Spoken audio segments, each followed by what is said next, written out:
Hi, my name is Sasha. Welcome back to my channel, Sash Reads, and this is going to be my April TBR.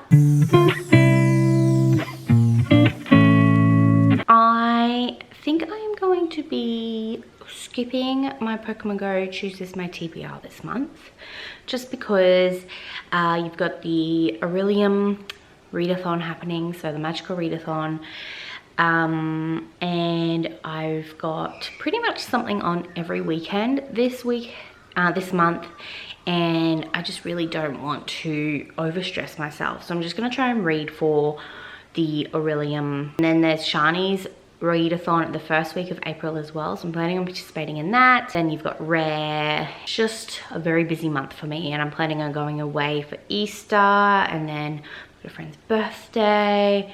And yeah, it's just a really busy month for me. So I'm planning on just going to focus on my studies. I'm not prepared at all, apparently. For the Magical Readathon, I am planning on doing the Star Whisperer calling. So I am changing. I cannot remember what I did last year. I'm so sorry. But I do know that I kind of failed August.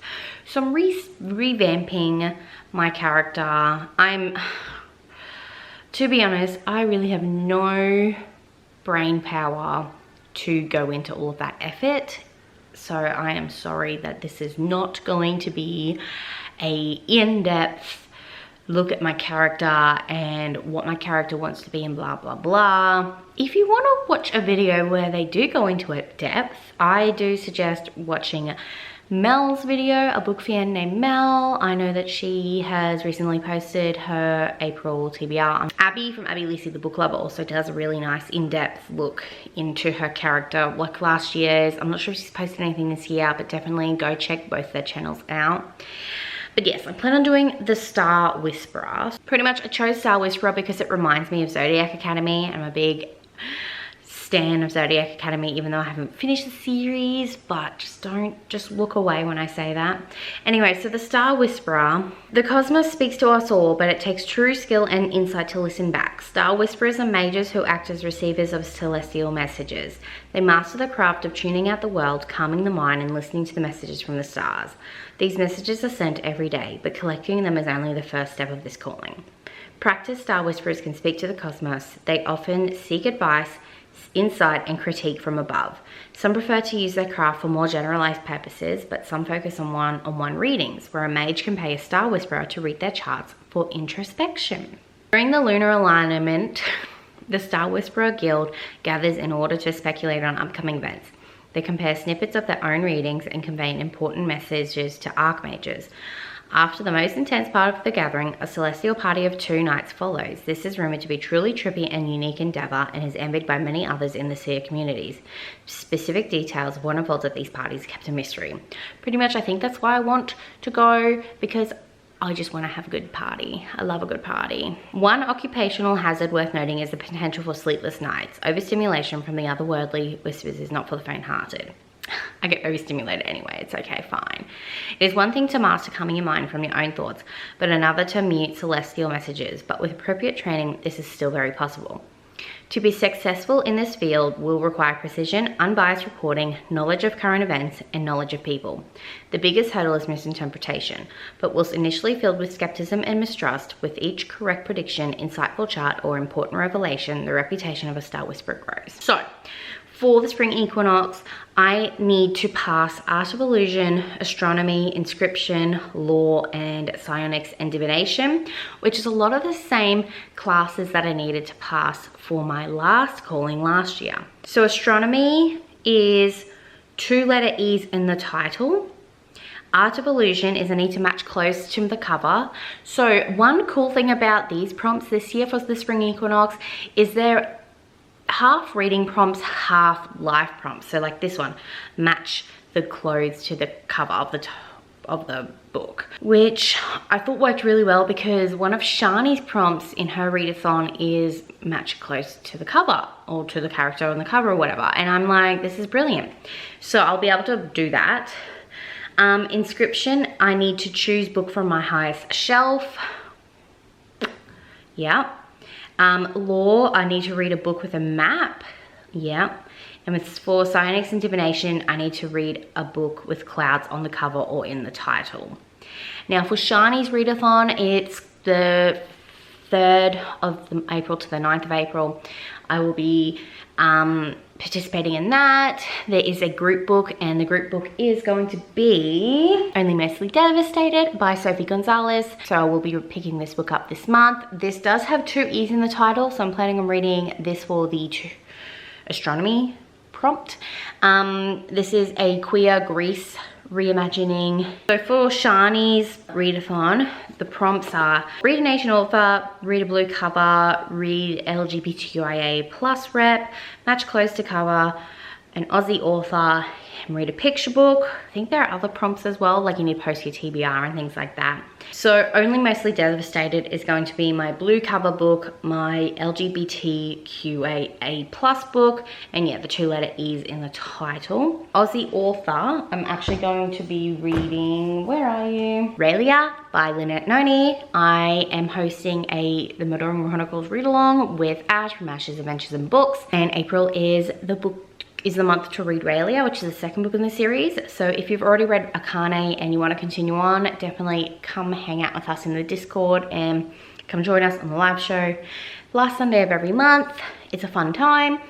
So yes, this is going to be the clouds on the cover prompt for Magical Readathon, and then Aussie author prompt. Oh, Asian author.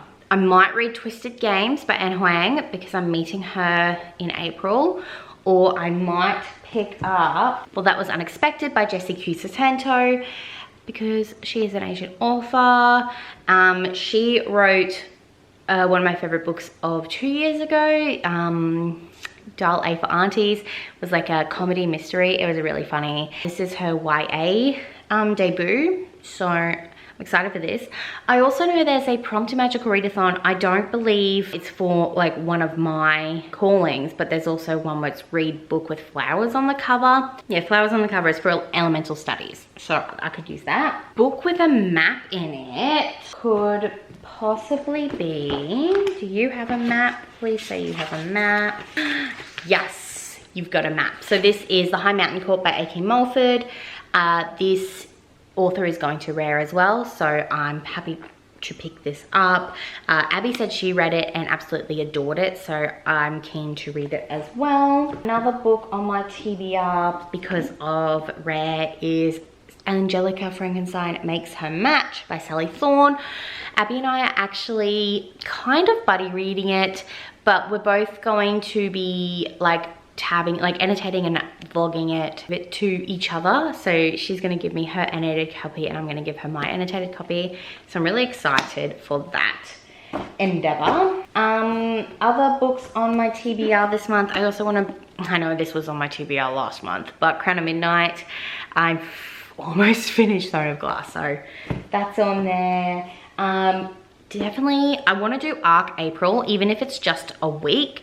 So I'm going to be picking up Who Could Love You, Esther Price by Amy Jane Lahan. This is a YA debut, coming of age. Really excited for it. The author gave me the ARC and I'm so excited. Another ARC on my ARC April list is TJ Klune's In the Lives of Puppets, which is coming out in April. So that's like a kind of Pinocchio, sort of, not really. And then I also have an ARC of The Summer We Fell by Elizabeth O'Rourke. So the description for The Summer We Fell is: he was my boyfriend's best friend and the bane of my existence. I wanted to hate Luke Taylor. I did hate him. I just never hated him enough. Now a decade later, tragedy has brought us back to the place where it all happened, my best times and my worst.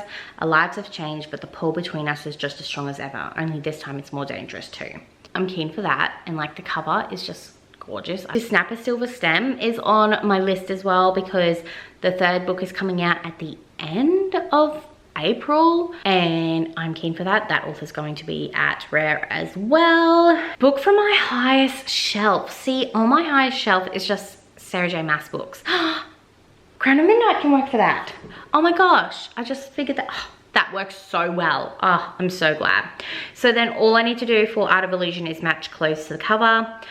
I'll figure that out sometime. And then a picture book is one of Sharni's prompts. Lige brings home a library book from school every week, so I can do that. So this was very messy and I hope you enjoyed it. So what did we say? This is not how I thought it was gonna go. Anyway, non-fiction book of the month, I'll probably read, I've got Dirty Laundry there. It's super short. Okay, so those are some of the books on my TBR. Fuck, shit. Hello, darkness, my old friend. These are some of the books on my TBR this month. Let me know down below, are you participating in the Aurelium Readathon? What's your calling? Have you changed or are you staying the same? Are you reading any of the same books? I'm not quite sure if this is YA, but I know the top 4 are YA. Oh gosh, oh goodness gracious me. Tripping Arcadia is also on my list, and so is the new Sarah Penning book, because I have an arc of that as well. We'll just see. As you all are aware, most of my TBRs don't even come to fruition. Those are some vlogs that hopefully you will be looking forward to this month. So you got Arc April, you've got Sharni's Bowling Readathon vlog, you've got the Angelica Frankenstein vlog, you probably have a rare vlog in there as well, but we will just see. But yes, thank you so much for watching. I hope you have a wonderful, wonderful rest of your day. I'll see you next time. Bye.